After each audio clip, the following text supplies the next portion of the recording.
All right, how's everybody doing? Hotep, hey, this is Michael Imhotep, founder of the African History Network, host of the African History Network show. Today is Tuesday, April 10th, 2018. Tuesday, April 10th, 2018. And we are live. Hope everybody's doing well. All right, so I saw this story April 1st and March 31st and wanted to talk about it, but did not have a chance to talk about it. Okay, and this deals with Denmark, a statue in Denmark being designed by two women of African descent to honor the rebel queen Mary Thomas, who was one of the leaders of a rebellion in Denmark in 1878. Okay, and this is in the St. Croix. This was in the Denmark island of St. Croix, which was a slave island where they had plantations. And this is going to be the Fireburn Uprising of 1878, led by Queen Mary Thomas. Okay, so I wanted to talk about this because this is a fantastic story here. So everybody share this broadcast on your own Facebook page and invite your friends to tune in also. Share this broadcast on your own Facebook page, and we pin the information here. Okay, so this story is about the African rebel queen Mary Thomas, right? New York Times had an article about this March 31st, 2018. March 31st, 2018, which was the day that this statue was to be revealed.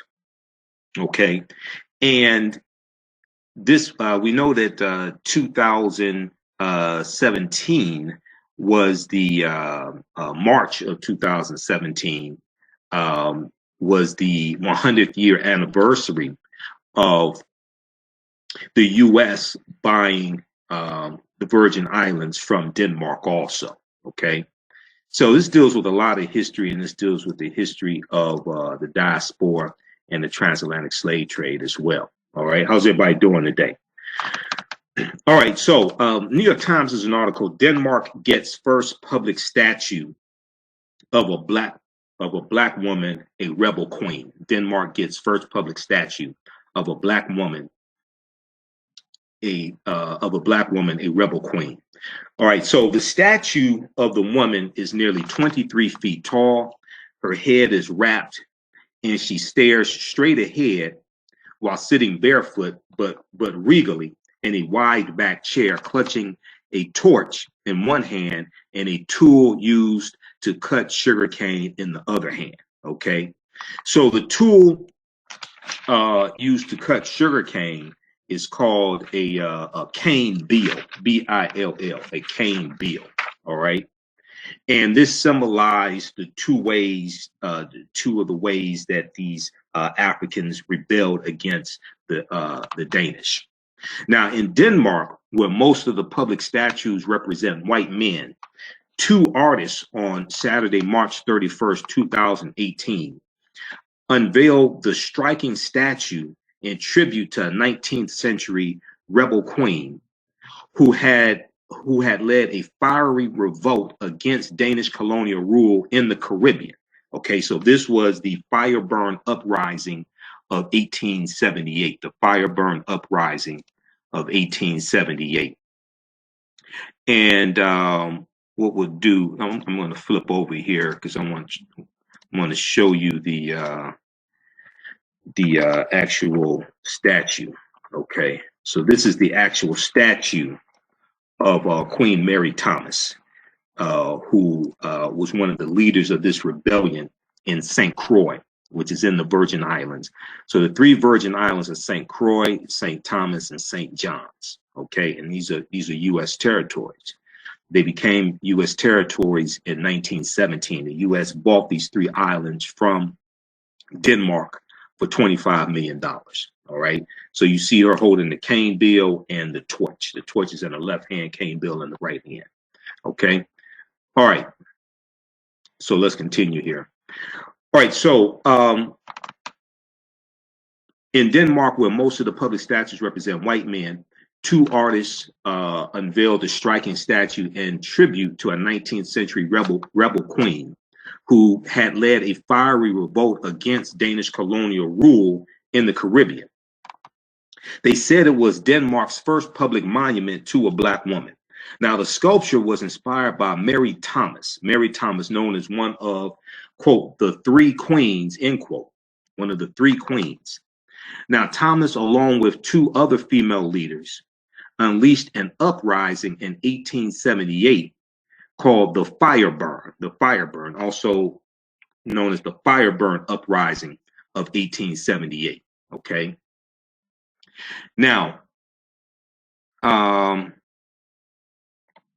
okay, let me continue here. Also known as the Fireburn Uprising. So 50 plantations and most of the town of Frederiksted in St. Croix were burned in what has been called the largest labor revolt in Danish colonial history.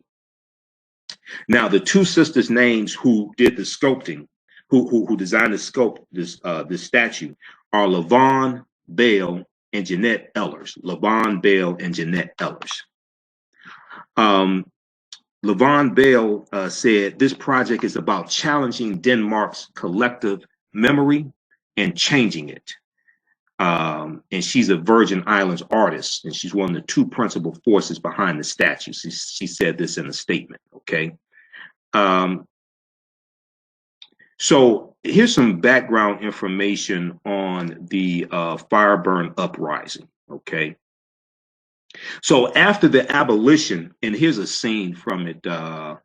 We'll pull this up also, show you this scene from it as well. Just a second here, because I'm flipping through some different screens. All right. Let me show you this here. Okay, here we go. So here's a scene from the Fireburn Uprising of 1878 in the island of St. Croix, which was Dutch territory at the time. All right. And this caption says, from the revolt on St. Croix, illustration from Illustrated to Dende, November 1878. Okay. So the Fireburn Uprising in 1878, after the abolition of slavery in 1848, a new labor bill was passed in 1849 to regulate the conditions of the now free workers, kind of like the slave codes, kind of like the black codes of 1865, 1866, after slavery ends in this country.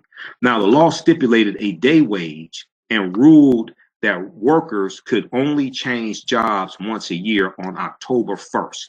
October 1st. After 1848, the former slaves worked on the same plantations as before, and their living conditions did not improve much. It did not improve much in terms of accommodation, healthcare, education, or income. So that's similar to sharecropping. That's similar to sharecropping in the U.S. after slavery ends. A lot of these former slaves are going to go back and work on some of the same plantations they were on previously as sharecroppers. Okay.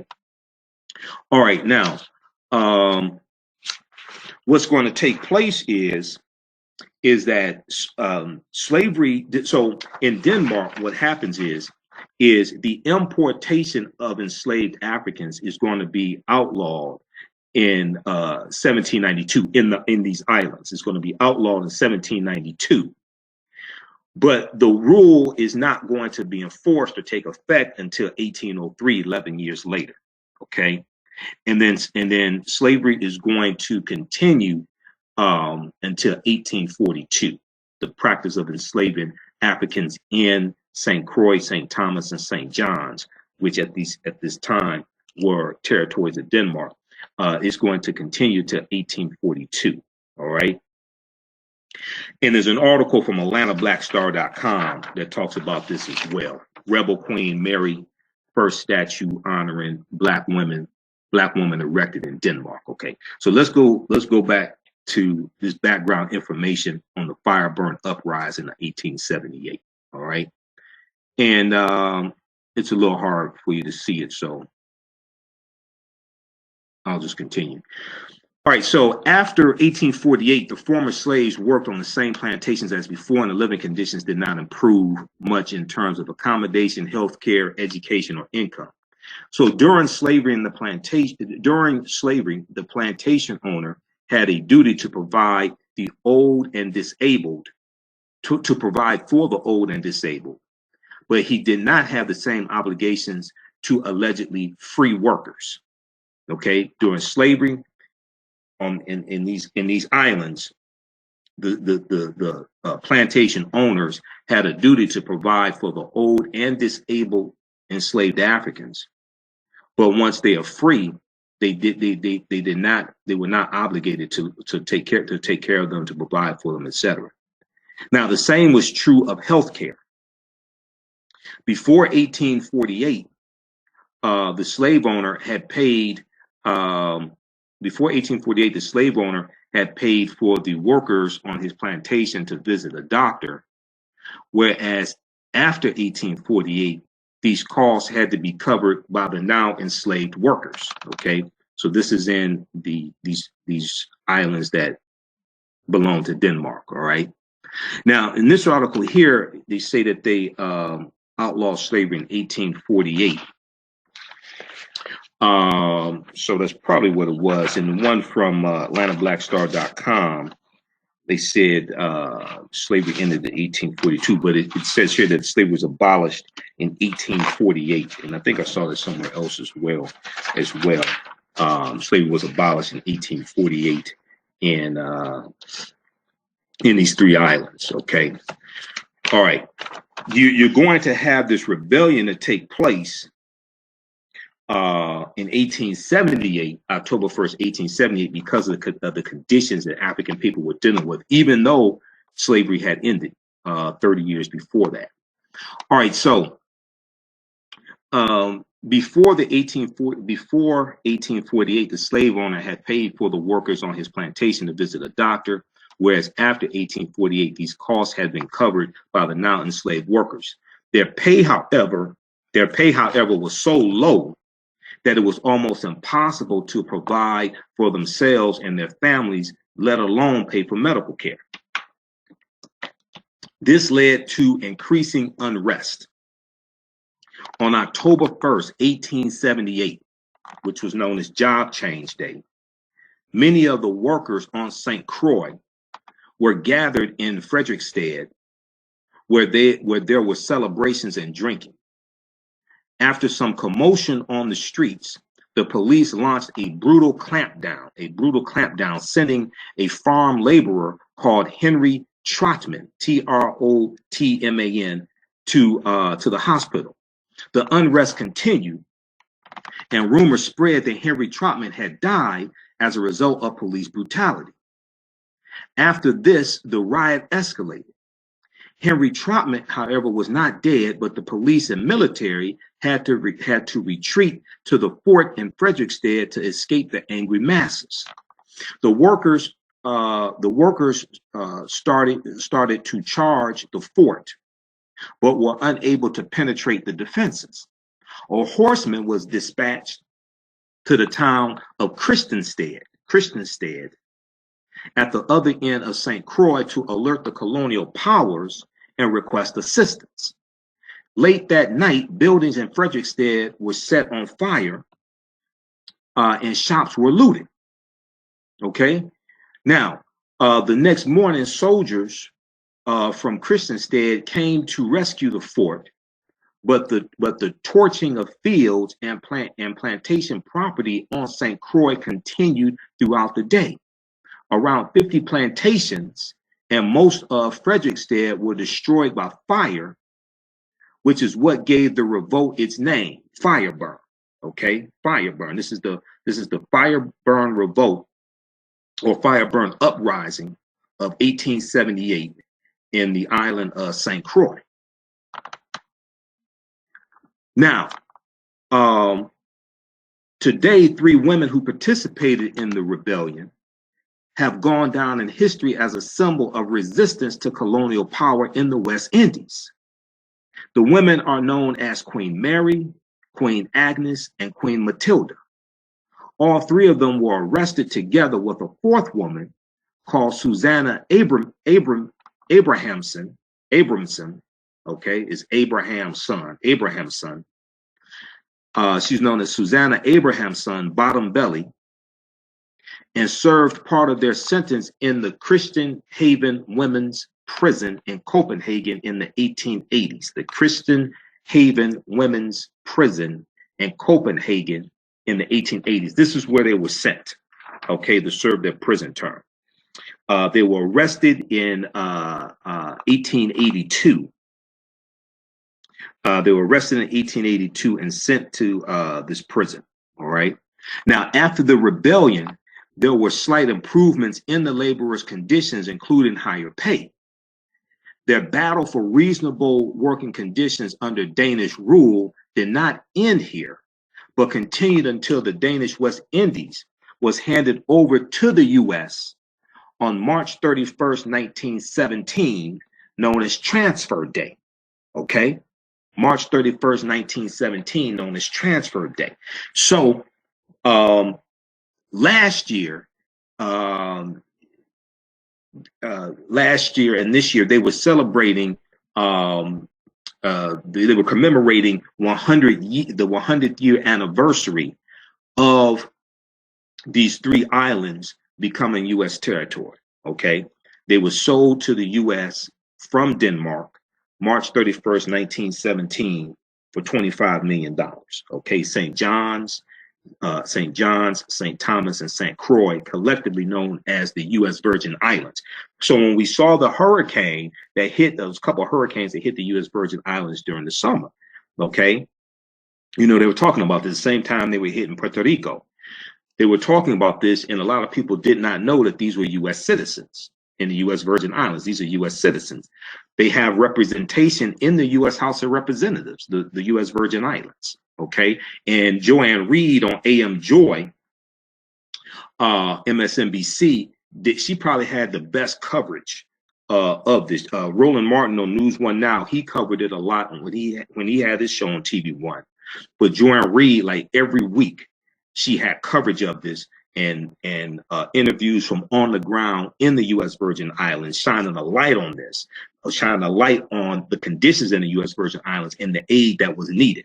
Okay, I don't think Trump realized also that these people on the U.S. Virgin Islands were U.S. citizens as well. Okay, all right, but all this deals with history, and this is a dispersion of African people throughout these territories. Okay, because of the transatlantic slave trade. Now, as you've heard me talk about before, in some of the territories that Columbus goes into, at least 70% of the people Columbus encountered on his 4 voyages in the Caribbean, South America, Central America were African people.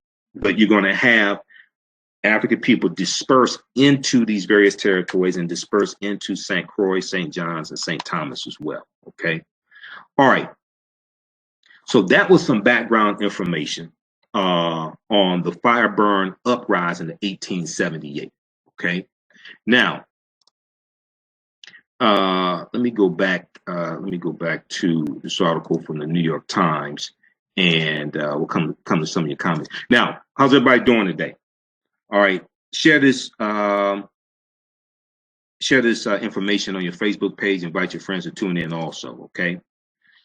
All right, if you like this type of information, be sure to register for the online courses that I teach. We have Ancient Kemet, the Moors, and the Ma'afa, Understanding the Transatlantic Slave Trade, what they didn't teach you in school. Ancient Kemet, the Moors, and the Ma'afa, Understanding the Transatlantic Slave Trade, what they didn't teach you in school. And we have a 6-course online bundle pack right now, a 6-course online bundle pack where you get 6 of my online courses. They're all on demand, including that one. You get all of them for $60, regularly $130. Okay, that's a limited time. It's only going on for a couple more days because we had them discounted $80, but we ran a weekend promotion for $60. Okay, now Okay, so we got that. All right, let's continue here. Okay, so there's not, see, a lot of times, when they talked about the U.S. Virgin Islands during the hurricane, right? We didn't really talk about how did those islands become U.S. territory. This is some background history behind that. All right, so this sculpture was inspired by Queen Mary Thomas, known as one of the three queens. And Mary Thomas also, along with two other female leaders, unleashed the uprising in 1878 called the Fireburn. Okay, so 50 plantations and most of the town of Frederiksted and St. Croix were burned in what has been called the largest labor revolt in Danish colonial history. All right, now Levon Bell, who was one of the artist who designed the statue, said this project is about challenging Denmark's collective memory and changing it.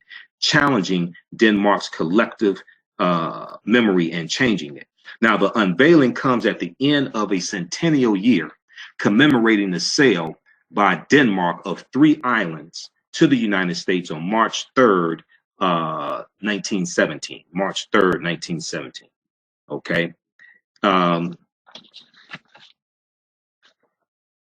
Okay, March 3rd, 1917, and they were going to reveal it on March 31st, 1917. All right, I'm sorry, they were going to reveal the statue on March 31st, 2018. Okay, but the U.S. bought these islands March 3rd, 1917. All right, now though Denmark prohibited transatlantic slave trafficking in 1792, it did not rush to enforce the ban. The rule took effect 11 years later in 1803, and slavery continued until 1848. Slavery continued until 1848. All right, now, Niles, I'm not sure I pronounce his last name, Bremnes, Brimnes, Niles Bremnes, who's an associate professor at Aarhus University and a leading expert on colonialism in Denmark. He said, quote, they wanted to fill the stocks first. They wanted to fill the stocks first and ensure enough slaves would remain to keep plantations running. Okay. Now, 3 decades after slavery formally ended, on what today are known as the United States Virgin Islands, conditions for the former slaves had not improved significantly. Conditions for the former slaves had not improved significantly. Okay. The continued injustice fomented the uprising on St. Croix. So that was 1878. Okay, October 1st, 1878, which was the change of job day. Okay, change day. Now, Mary Thomas was tried for her role in the rebellion and ferried across the Atlantic to a woman's prison in Copenhagen. The statue created in tribute to her, called I Am Queen Mary, sits in front of what was once a warehouse for a Caribbean sugar and rum, a warehouse for Caribbean sugar and rum, just more than a mile from where she was jailed. Okay, this is where this statue sits once again. Okay, and we'll show you the statue again here. Let me flip over because I have 2 browsers up, Google Chrome and Firefox. So you have to bear with me here. Okay. So this is the statue here of Queen Mary. All right. And it sits in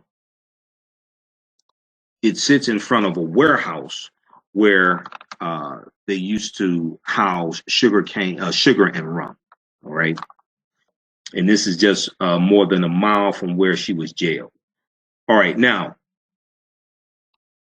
let's see here. Okay.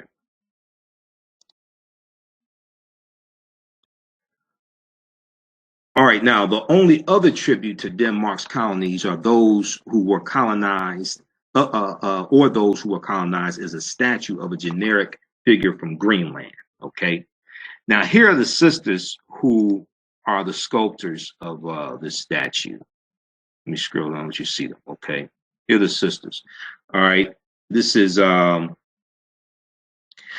two artists are Jeanette Ellers on the left, light-skinned sister, and LaVon Bell. And they were inspired by Queen Mary Thomas. Okay. So leave that up. All right, so the Danish artist Jeanette Ellers, okay, who's the light-skinned sister with the locks, who teamed up with Miss LaVon Bell to create the Queen Mary Monument, said, quote, 98% of the statues in Denmark are representing white males. 98% of the statues, 98% of the statues in Denmark are representing white males, okay? Now, the torch and the cane bill held in the statue's hands symbolize the resistance strategies by those who were colonized, the artist said in a statement. Her seated pose, quote, recalls the iconic 1967 photography of Huey P. Newton, founder of or co-founder of the Black Panther Party for self-defense, all right? And let me see. Okay, let me show you the picture because they have another picture of that here. If we go over to this one right here, you see this picture here, what they're talking about of Huey P. Newton, co-founder of the Black Panther Party for self-defense, October 16th, 1966. And Queen Mary, okay, and you see she's sitting in the wide back chair as well, okay.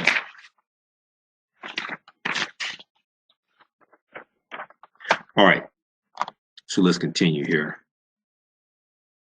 Okay, so yeah, and that was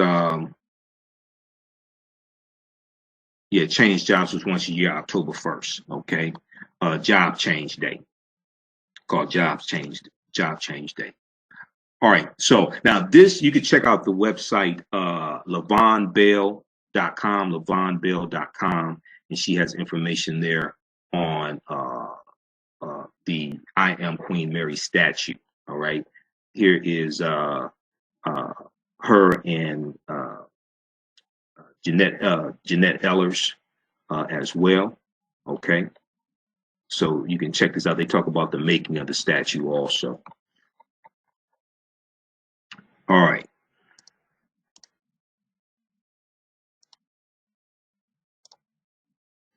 Okay, so let's continue here. All right, so the cane bill, the torch and the cane bill held in the statue's hands symbolize the resistance strategies by those who were colonized, the artist said in the statement. Now, in the plinth on which her chair rests incorporates, quote, coral cut from the ocean by enslaved Africans gathered from ruins of the foundations of historic buildings on St. Croix. Now, Henrik Holm, H-O-L-M, Henrik Holm is a senior research curator at Denmark's National Gallery of Art. And he said in a statement, quote, it takes a statue like this to make forgetting less easy. It takes a statue like this to make forgetting less easy. It takes a monument like this to fight against the silence, neglect, repression, and hatred. It takes a monument like this to fight against the silence, neglect, repression, and hatred. He went on to say, never before,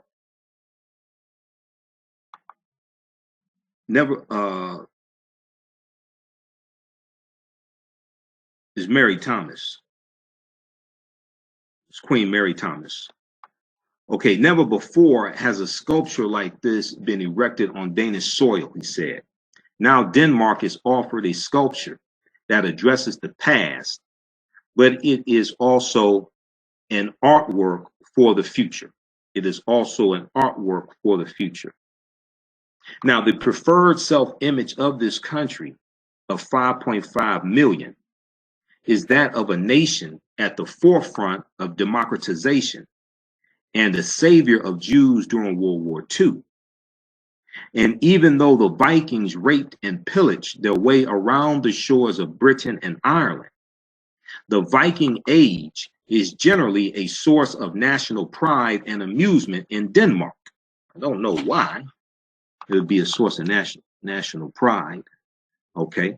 Now, over the centuries, Danes, citizens of Denmark, Danes have not undergone a national reckoning about the thousands of Africans forced onto Danish ships to work the plantations in Danish colonies in the Caribbean, historians say. Now, Professor Bremnes went on to say, it may have to do with the narrative of Denmark as a colonial power, saying, quote, we weren't as bad as others, end quote. We weren't as bad as others, end quote. But we were just as, but he goes on to say, but we were just as bad as the others. I can't identify a particular humane Danish colonialism, okay? I can't identify a particular humane Danish colonialism. Now, in a speech last year, in 2017, the Danish Prime Minister, Lars Rasmussen, expressed regret for his country's part in the slave trade, but he stopped short of an apology. He said, quote, many of Copenhagen's beautiful old houses were erected with money made on the toil and exploitation on the other side of the planet. Many of Copenhagen's beautiful old houses were erected with money made on the toil and exploitation on the other side of the planet. It's not a proud part of Denmark's history. It's shameful and luckily of the past. This was a statement. Okay, okay. Now where's the rest of it?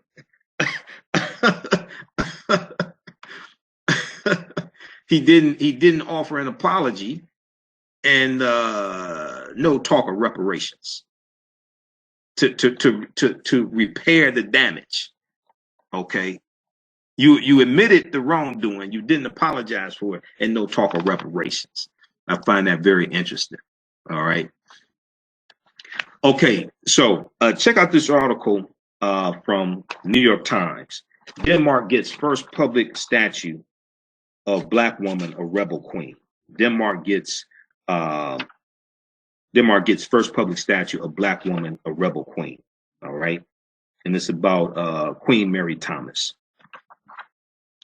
All right, and then also at the website IamQueenMary.com, IamQueenMary.com, they have some background information as well on Queen Mary Thomas as well. Okay, so check that out also. But that deals with also how the U.S. Virgin Islands became U.S. territory. Also, that's something that's not talked about. Right, and you had these European nations that went and conquered these lands, set up plantations, and then sold these lands that they conquered to other European nations. Okay, all right. How's everybody doing? Let's go to some of your comments here. Okay, and this also deals with the Fireburn uprising in 1878 as well, October 1st, 1878. On a job change day in the island of St. Croix as well. Okay. All right. Yeah, she was taken off the island. Yeah, she wasn't the only one taken off the island though. They were sent to Christian Haven's women prison to serve their prison sentence. Okay. They were arrested and sent to Denmark in 1882 to serve prison sentences. All right. So along with Mary Thomas, you had Axline Agnes Elizabeth Solomon, You had Matilde McBean and Susanna Bottombelly Abrahamson. Okay. And these they were known as the Three Queens, and then there's one additional sister. They led the largest labor revolt in Danish colonial history. All right. Okay. Let's go to some of your comments.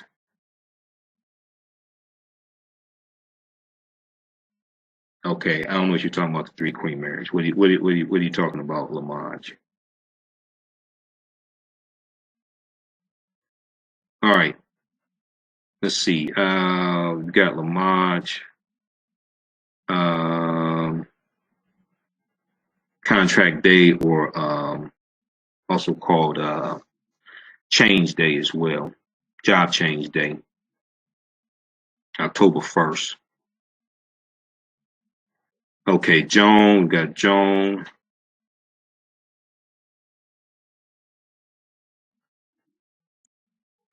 Joan said, I have so much to learn. I'm grateful for these teachings. Okay.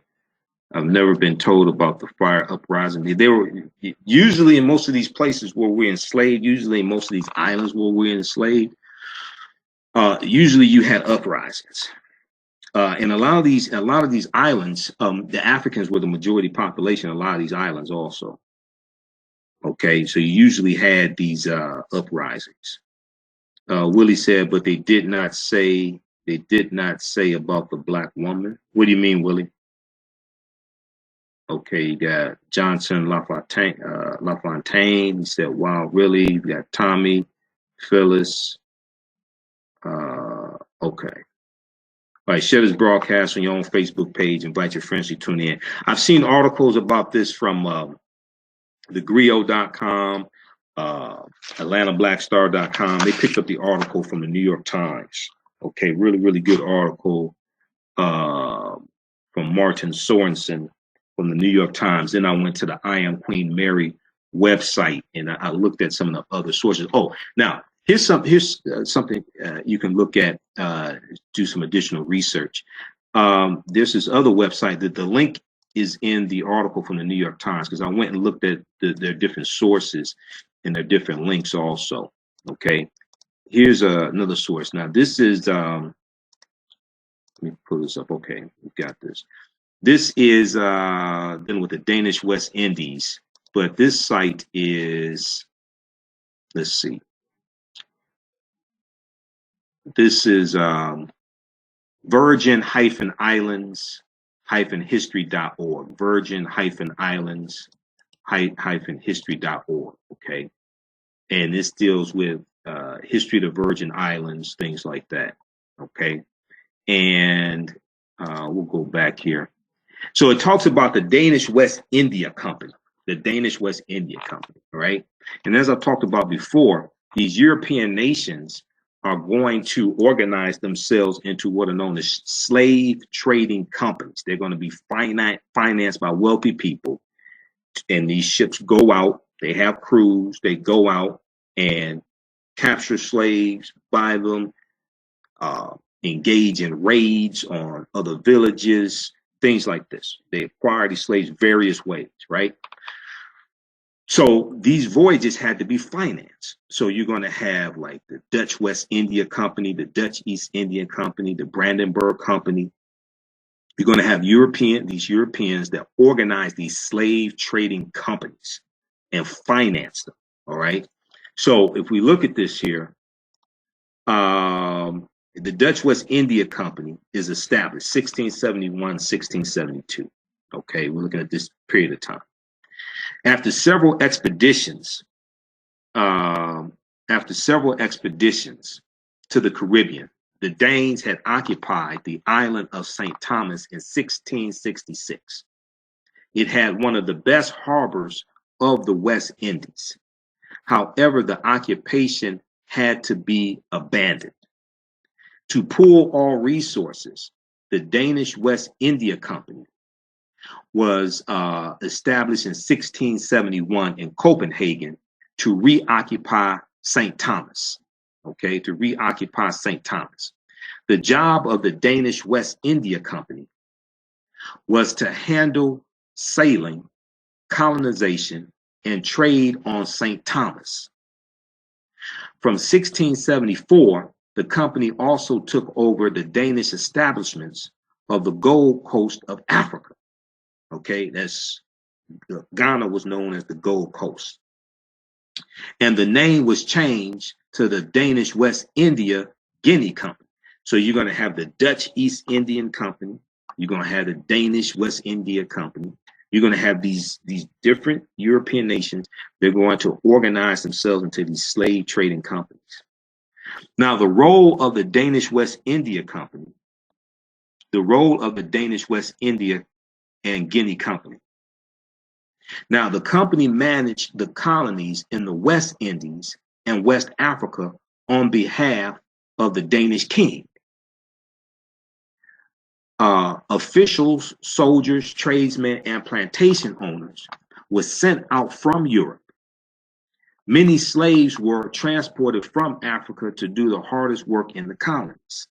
Okay, now this is a map of St. Thomas. St. Thomas is 31 square miles in size and quite mountainous, as shown on this map from an old Dutch sea atlas, SEA, an old Dutch sea atlas. Part of the map is a special map of the harbor of Charlotte Amalie on St. Thomas, Coral Bay, on St. John, and views of various islands in the area. Okay, this is from the Danish National Archives. Let me see if I can blow this up so you can see this. Okay, can we blow this up some? Okay, don't want to blow it up too much now. All right, let's see here. Let's flip over. Okay, so you can see this. Let me reduce it some. All right, it don't give me too many options here. All right, okay, now barbaric punishment for enslaved laborers with an urge to rebel. Now, something the Europeans in the West Indies always feared was rebellion among enslaved laborers. Rebellion among enslaved laborers, okay? And I don't know how well you can see this. Let's see. Okay. A barbaric punishment for enslaved laborers with an urge to rebel. All right. And this is from the website also. So this gives background history on Denmark's involvement in the transatlantic slave trade in the Caribbean. Now, something the Europeans in the West Indies always feared was rebellion among enslaved laborers and free agricultural workers. It happened in 1733 on the island of St. John, when the enslaved laborers controlled the island for nearly a year. And again in 1848 on the island of St. Croix, okay? And yet again among the free agricultural workers on St. Croix in 1878, okay? That was the Fireburn Uprising we talked about. As a deterrent to others, any sign of rebellion was punished hard and barbarically by the Danish colonial rulers. That also applied to the planned slave rebellion on St. Croix in 1759. Okay.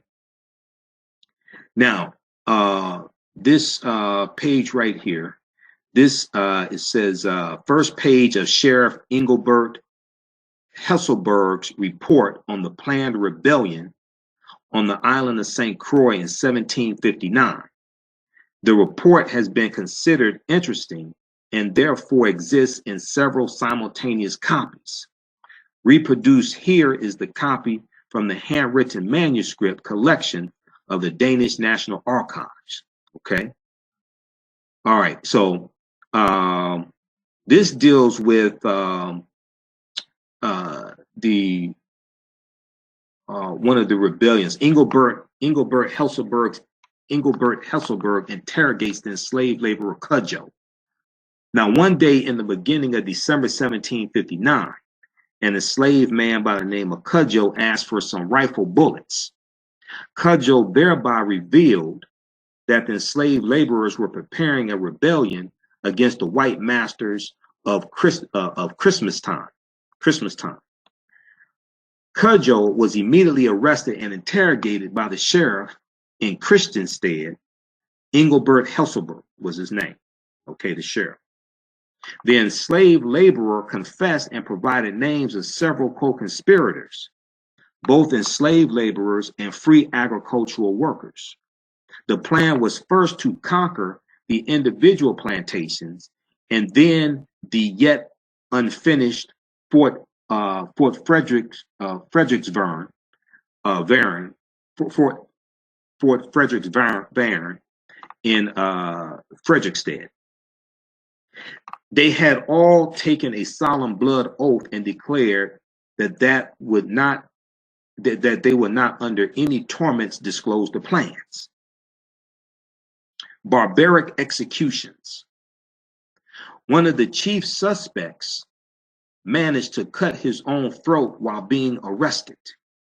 One of the chief suspects who was going to be interrogated managed to cut his own throat while being arrested before he was convicted. His corpse was dragged around in the town behind a horse before it was hung from the gallows and finally burned on the bonfire. 13 others were executed in the most barbaric ways. Some were placed in a small iron cage in the burning sun and did not die for several days. Others were pinched with red-hot tongs and then burned alive on bonfires or hung up by the legs before they were finally choked to death. The 2 leaders were broken on the rack and placed alive on the wheel, where they remained alive for 2 hours and 12 hours respectively. 10 others were sentenced to be sold on foreign islands in the West Indies. Reward for the witnesses. Reward for the witnesses. Now, the enslaved laborer, Vamina, who was called as a witness, got his freedom and a reward of 50 rix dollars. 59 were interrogated but not convicted. 5 others were sought, and a reward of 50 rix dollars was promised for one of them alive and 25 rix dollars for a dead one. Sheriff Engelbert Hesselberg prepared a report on the matter. Okay, so there's more you can check out here, but they have a lot of background information dealing with the history of the Virgin Islands and what the Danes did, okay, to the Africans on the Virgin Islands, which are now U.S. Virgin Islands. But this is before they became U.S. territory. They became U.S. territory March 3rd, 1917. U.S. bought St. Croix, St. Thomas, and St. John's for $25 million. Okay. All right. So check that out. All right. Let's see. How's everybody doing? Let's go to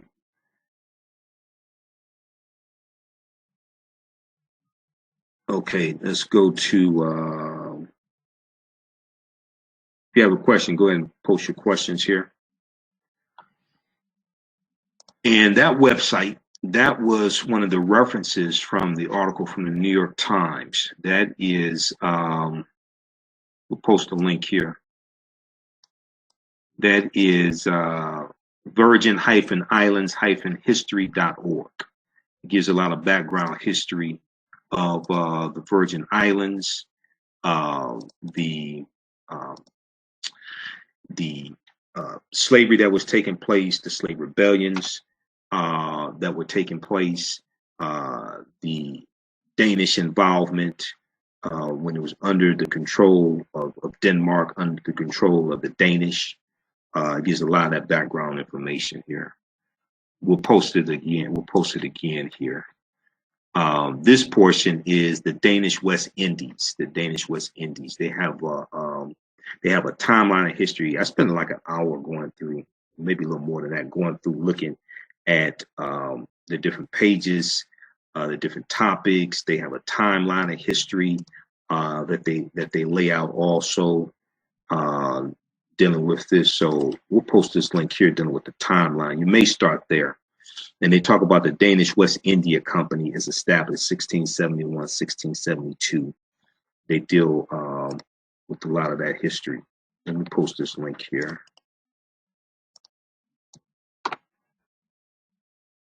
All right. Let me refresh the screen here. Not sure. Okay, can you all see me okay?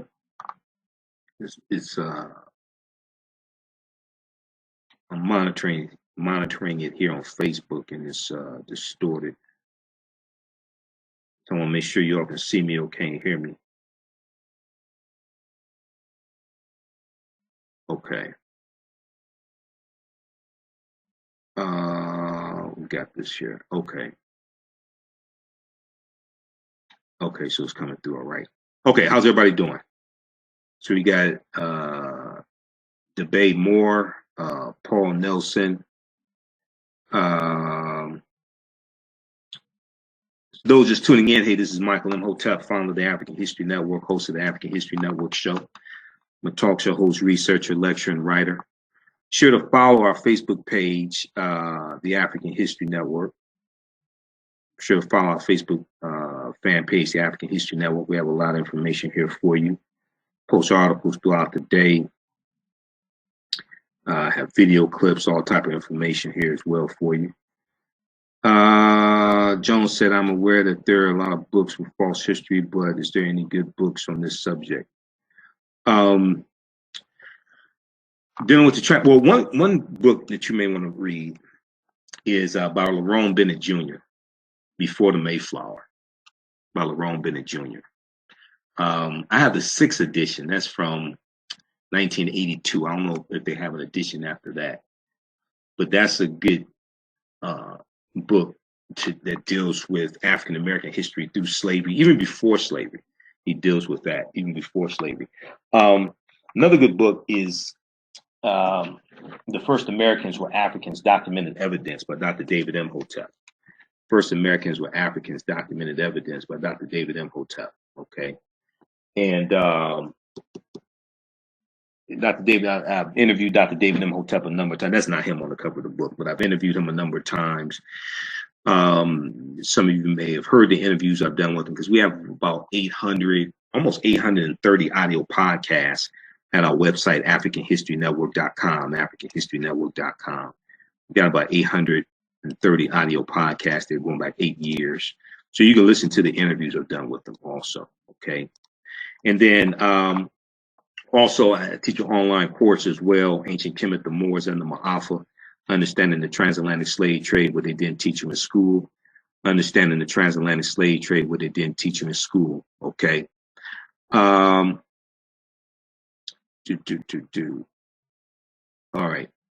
Let me see. I'm trying to look at some of your comments here. Some of them are delayed here. Why don't African Americans with money like Jay-Z and Oprah commission artists like these sisters to make more sculptures like this? Well, I don't know. Maybe they will. To commission sculptures like this. I don't know. Maybe they will. I know Jay-Z was behind the production of the documentary on I forgot the brother who committed suicide after being at Rikers Island for 3 years. I forgot his name. I can see his face. So I don't know. Maybe they will. You have people, and it's not just sculptures, but it's also movies.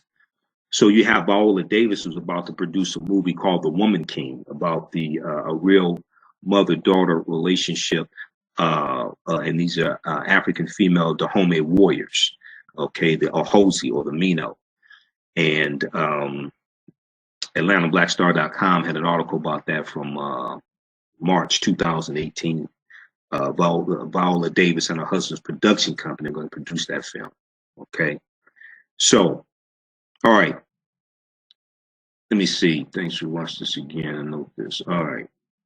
All right, so let me post the information here. And so we have actually a 10-course online bundle pack. We've discounted this $60. It's like 6 main courses and some additional ones I threw in. They're all on demand. So we have Ancient Kemet, the Moors, and the Ma'afa, Understanding the Transatlantic Slave Trade, what they didn't teach you in school. That's a 14-hour, 7-session online course that I did, what was it, August and September of 2017. And we have a PowerPoint presentation. We have articles, video clips, a lot of information. Then we also have the online lecture I did dealing with the film Black Panther, because this is all at our online school, okay, that I did dealing with the film Black Panther. I did that a couple weekends ago. You also get Great African Women in History, Great African Women in History, the Mothers of Civilization, and African American Resistance in the Era of Donald Trump, Voter Suppression, Reparations, and How Elections Have Consequences. African American Resistance in the Era of Donald Trump, Voter Suppression, Reparations, and How Elections Have Consequences. And then it's a couple other ones I can't remember. Oh, How Richard Nixon's War on Drugs was a war on the African American community. How Richard Nixon's War on Drugs was a war on the African American community. You get that one as well. And there's one other one as well. I don't remember. But there's 6 main ones, some additional ones. The interview I did with Dr. Claude Anderson. Okay, here we go. This is what I was looking for. There was another one I just added. Dealing with what is Kwanzaa in the era of Donald Trump. So it's like 10 of them. How Richard Nixon's War on Drugs was a war on the African American community. African American Resistance in the era of Donald Trump, Voter Suppression, Reparations, How Elections Have Consequences, Great African Women in History, the Mothers of Civilization. So it's a ton of stuff. So it's discounted. The bundle pack is discounted $60. You can watch from around the world. You can watch these over and over again. If you need me to post a link again so you can register, let me know. I'll post the link again. And you can also go to AfricanHistoryNetwork.com, AfricanHistoryNetwork.com. Okay. So here's some of the things that we deal with in the online course, especially dealing with understanding the transatlantic slave trade, what they didn't teach you in school, right? Here are the Dora Milaje. Okay. So if you saw the film Black Panther, and I'm doing a lecture this weekend, this Saturday in Detroit on the film Black Panther, actually, out in Oak Park, Michigan. I need to post that again. Forgot about that. August Freedom is about the 1848 revolution. Okay, yeah, that was a previous revolution, 1848. Then you had the 1878 uprising. Okay, you're going to have more than one slave revolt, slave rebellion, things like this in those islands as well. Okay, those in the Detroit area, Saturday, April 14th in Oak Park, Michigan, 25900 Greenfield Road, Oak Park, Michigan, Suite 340. I'm doing a presentation on the film Black Panther Analysis, African Culture and History, and Afrofuturism. That's a free event, donations accepted. Come on out Saturday, April 14th, 2018, 2 p.m. to 5 p.m.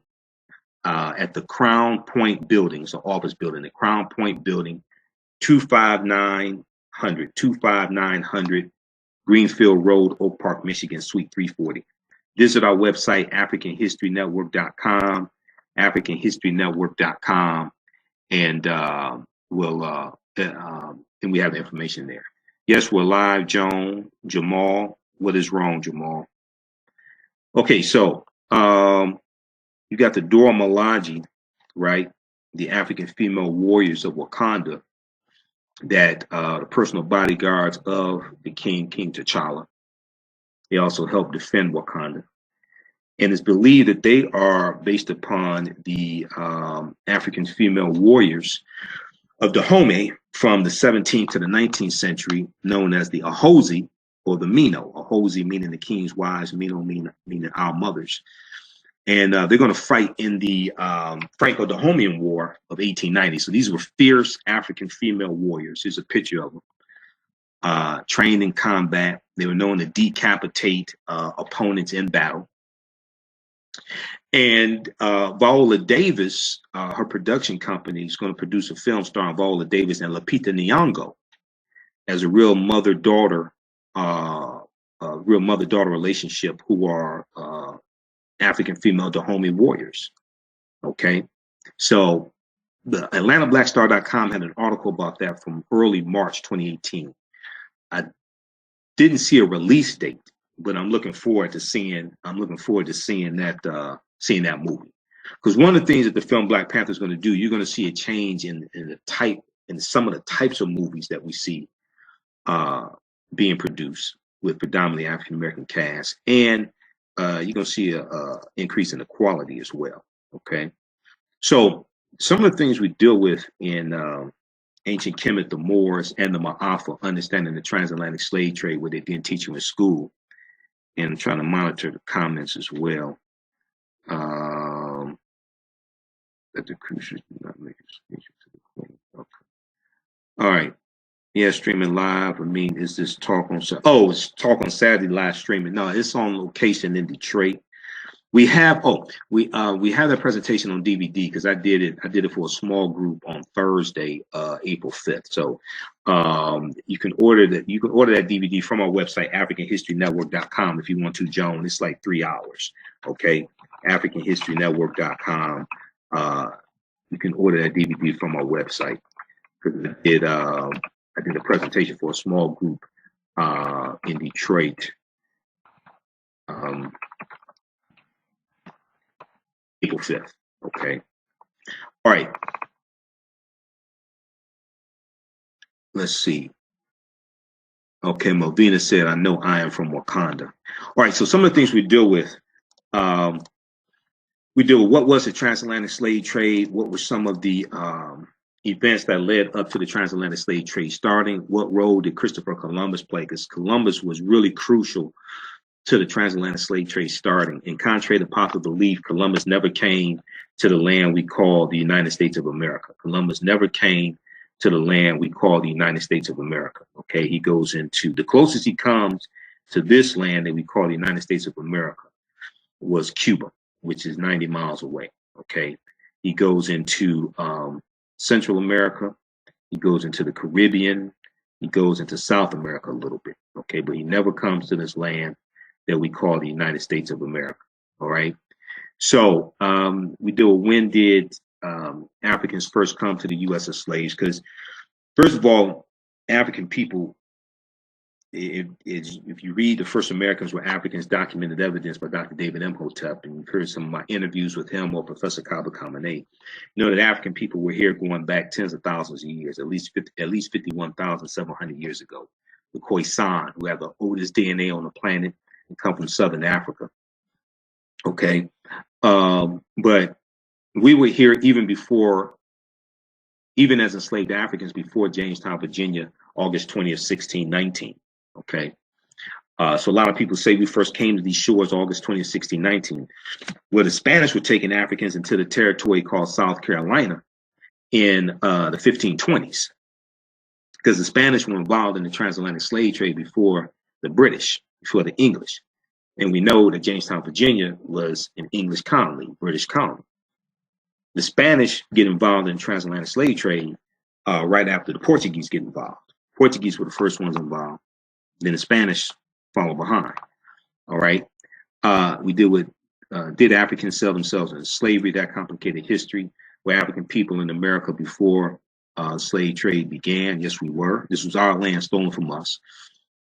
We talk about the 800-year occupation of Europe by the Africans known as the Moors, because you can't deal with the transatlantic slave trade properly without understanding the 800-year occupation of Europe by the Africans known as the Moors, who go on in 711 AD. They go into the Iberian Peninsula. They fight against the Vandals and the Visigoths, defeat the Vandals and the Visigoths, settle in the southern portion of Spain. But they're going to go into Sicily, Crete, Portugal, France. They go all throughout Europe. They go into Prague, Czechoslovakia. They go into Austria, Germany, England, and all throughout Europe.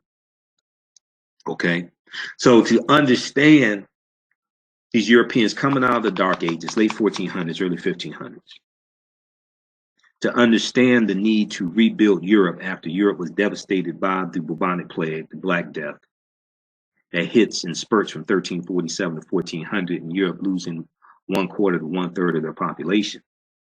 You have to understand that previous history and these battles that develop in these conflicts that develop between these Europeans and these African Moors. So we do with shocking archaeological discoveries that are causing experts to rethink everything, because these are archaeological discoveries that happen almost every month. Insurance companies that took out insurance policies on slave ships, and as well as took out insurance policies on the enslaved Africans on the plantations. So you have over 40 insurance companies in the U.S. that take out insurance policies on enslaved Africans on the plantation. One of the most popular ones was the New York Life Insurance Company that started in the spring of 1845 in Manhattan. And they started out as the Nautilus Mutual Life Insurance Company. And in the first 3 years, they sell 508 insurance policies on enslaved Africans on the plantations. Okay, so that's a part really of the history that's not talked about, selling insurance policies on enslaved Africans on the plantations. We talk about Freemasonry, America, and the founding of and the founding fathers, because we know that the teachings that are going to lay the foundations for Freemasonry are taken into Europe by the Africans known as the Moors, who are taking these teachings from ancient Kemet, ancient Egypt, into Europe. And they're going to teach this to some of the Europeans. They're going to teach a portion of what they know, not everything they know, but teach a portion of what they know to some Europeans, which is a lot more than what the Europeans knew before these Africans went in. Because 85, 90% or so of the Europeans, when the Moors go into Europe, are illiterate. Okay, they can neither read nor write. We talk about origin of the terms America, Africa, and more. The problem with slave movies, while we're being bombarded with slave movies and slave-themed TV show, Asar, Aset, and Heru, and the origins of the Immaculate Conception story, because all this ties into what Europeans, the teachings Europeans are encountering at various times when they encounter African people. Links to ancient Kemet, Egypt, and early Christianity. The fake Willie Lynch letter 1712, because Willie Lynch never historically existed. Okay, I talk about that. In the online course. That's why it's like 14 hours. So there's 14 hours, and there's about 20 hours of bonus content also. Okay, and I included the interview I did February 19th with Dr. Claude Anderson. We got some other stuff in there also. It's a lot. Okay, so that is. Let me see something here. These are some slides from the online course. Okay, so this is Dr. David Imhotep, wrote the book, The First Americans Were Africans, Documented Evidence. All right, and let me see. I need to go back in so I can see some of your comments. Okay.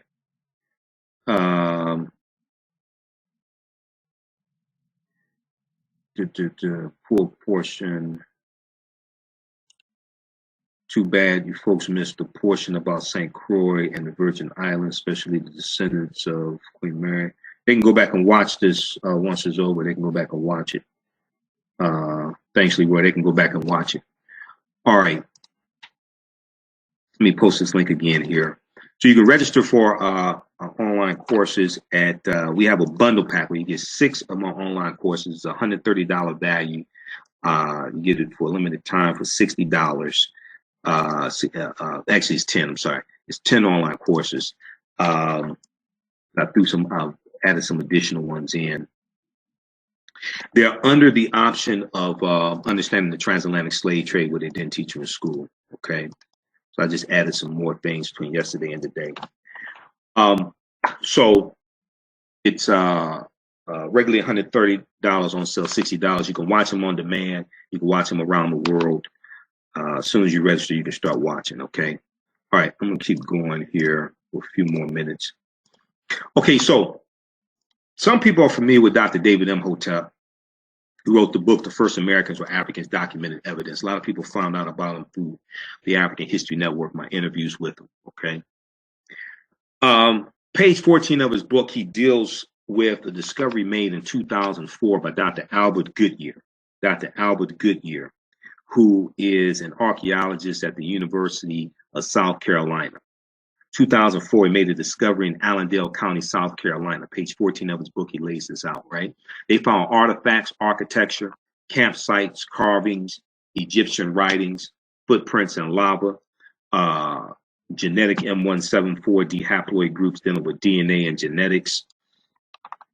They found linguistics, paintings, skulls, skeletons, structures, and tools, okay? So they found 13 different disciplines fairly documented in African presence in this country. This is one of the books we use in the course. You don't have to, in the class, you don't have to buy any of these books, but I use some books and articles for reference, okay? So here's Dr. Albert Goodyear. Now, this is an article from 2004 from ScienceDaily.com. It's a scientific website, ScienceDaily.com. And this talks about the discovery he made, okay? New evidence puts man in North America 50,000 years ago. New evidence puts man in North America 50,000 years ago. Now, here is a summary of the article, okay? And it says that radiocarbon tests of carbonized plant remains where artifacts were unearthed last May along the Savannah River in Allendale County by University of South Carolina archaeologist Dr. Albert Goodyear indicate that the sediments containing these artifacts are at least 50,000 years old, meaning that humans inhabited North America long before the last ice age. Now, this is not me saying this. This is what they're saying based upon the evidence, okay? So as these archaeological discoveries come out, they keep having to push the dates back. They keep having to read, the archaeologists, scientists, paleontologists are having to rethink everything to push these dates back. We talk about in the online course, we talk about the Druids in Ireland and how they were dealing with watered down teachings coming out of ancient Kemet, and we talk some about a British slave named Patrick, who in 432 AD was sent into Ireland by Pope Celestine I to convert them to Christianity.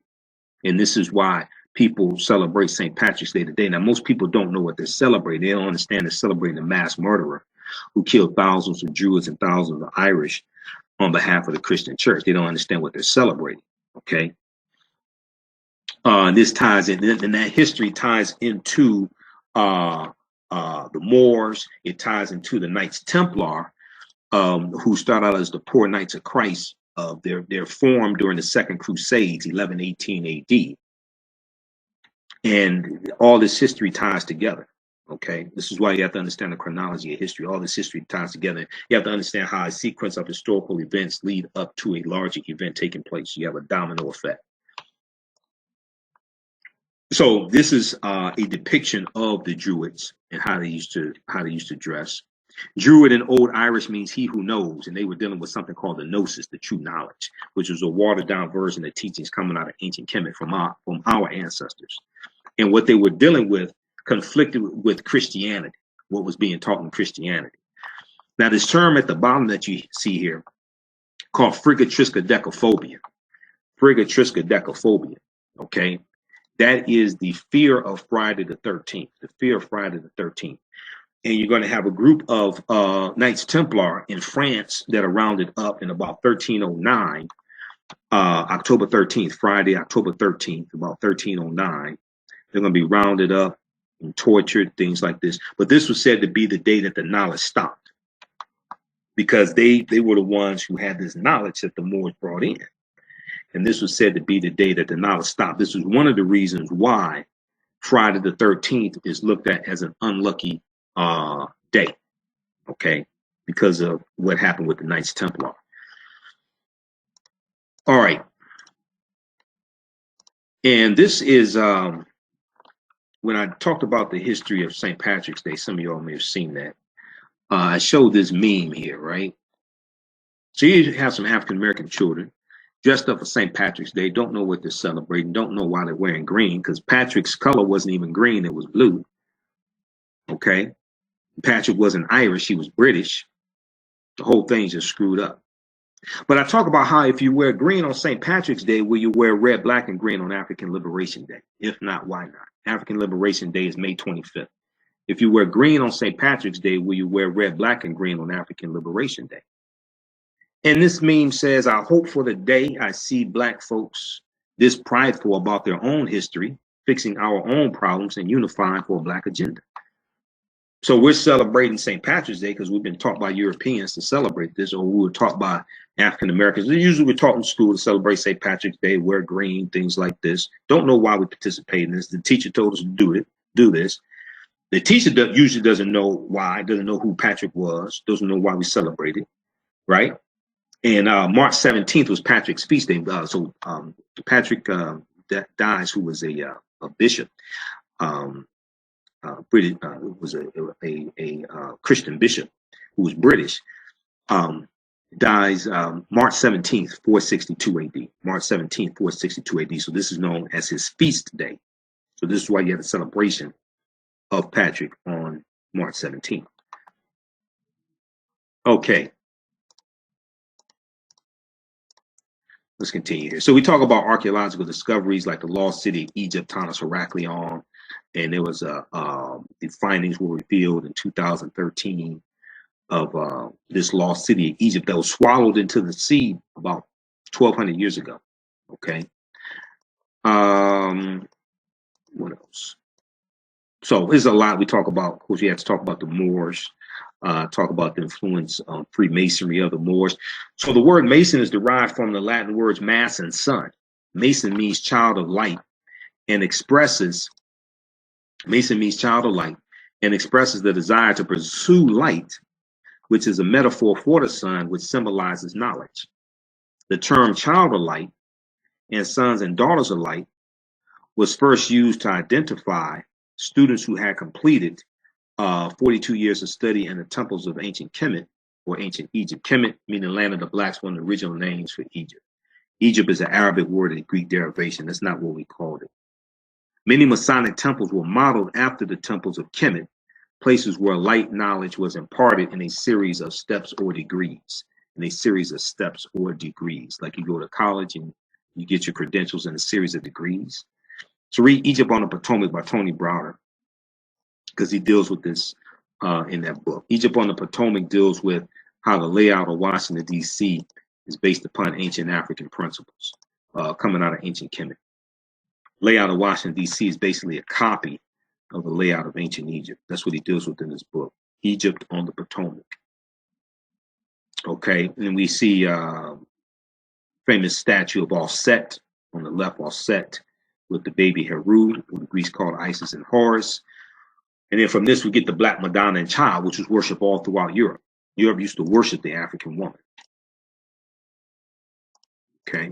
All right. So these are some of the things we deal with in the online course.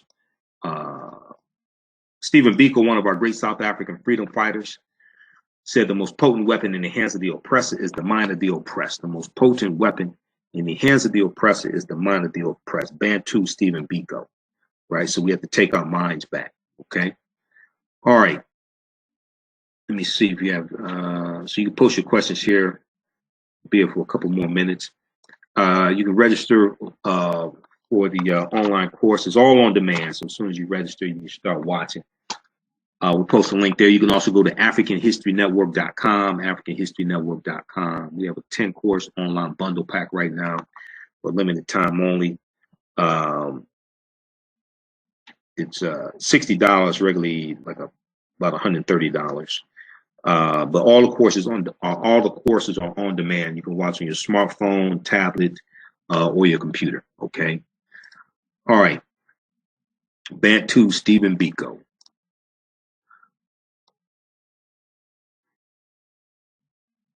Okay, here. All right, Joan. All right. So those in the Detroit area, remember Saturday, April 14th, 2018, 2 p.m. to 5 p.m. in Oak Park, Michigan. I'm doing a presentation Black Panther analysis, African culture and history, African culture, African history, and Afrofuturism. That's at the Crown Point Building, 25900 Greenfield Road, Oak Park, Michigan. 25900 Greenfield Road, Oak Park, Michigan. Suite 340. It's on the third floor, Suite 340. It's an office building, free event, donations accepted. Come on out. We'll do it. The film Black Panther is a very, very deep film. The African culture throughout the film, which ties to African history as well. So that's what we'll deal with. And we have that presentation on DVD at AfricanHistoryNetwork.com, AfricanHistoryNetwork.com. So you can order it there. All right. Okay. Hey, look, we got to get out of here. Hey, remember, at the African History Network, we focus on educating, empowering, and inspiring people of African descent throughout the diaspora and around the world, because right now it's correct wrong behavior. What you do for yourself, what you do to yourself, and what you allow other people to do to you and get away with is based upon what you think about yourself. What you think about yourself is based upon what you have been taught about yourself. What you've been taught about yourself is based upon everything you've read, heard, and seen about yourself. So when you control the radius of a man's thoughts, you control the circumference of his actions, because the mind can't do or teach what it doesn't know. Remember, right now is correct wrong behavior. Not over till we win. Wakanda forever. Imhotep. We'll talk to you next time. Peace.